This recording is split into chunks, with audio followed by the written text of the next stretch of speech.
Moja ya habari ambayo inachukua headline Tanzania kwenye upande wa michezo ni kuhusiana na sakata la dabi ya Kariakoo kuelekea Juni 15, yani ikiwa imesalia siku moja tu ambayo ni kesho, nikimaanisha kesho kutwa. TFF na bodi ya ligi wao wanaamini mechi ipo na taarifa inayotolewa ni kwamba mechi ipo ya Juni 15.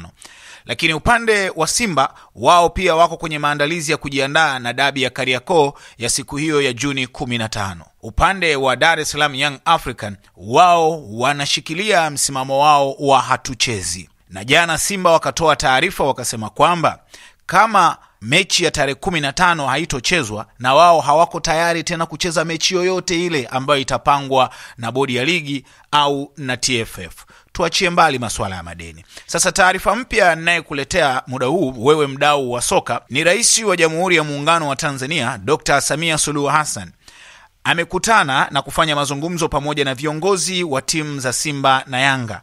Mara baada ya mazungumzo na viongozi hao Ikulu Chamwino Dodoma. Sasa taarifa ya nini ambacho kimeongelewa kati ya Rais wa Jamhuri ya Muungano wa Tanzania Dr. Samia Suluhu Hassan pamoja na viongozi wa Simba na Yanga, hilo bado halijawekwa wazi, lakini mazungumzo yamefanyika. Na katika picha kama ambavyo naziona, kuna picha inamuonesha mwenyekiti wa Simba Sports Club, lakini pia kuna picha inamuonesha baadhi ya viongozi wa bodi ya Simba. Lakini pia kuna picha nyingine inaonyesha Arafat, huyu ni makamu mwenyekiti, ni makamu wa rais wa klabu ya Yanga, lakini pia yuko CEO wa klabu ya Yanga, lakini pia yuko GSM, huyu ndio boss wa klabu hiyo ya Dar es Salaam Young African. Tuendelee kusalia kwa ajili ya kusubiria ni nini sana kimeongelewa kati ya watu hawa.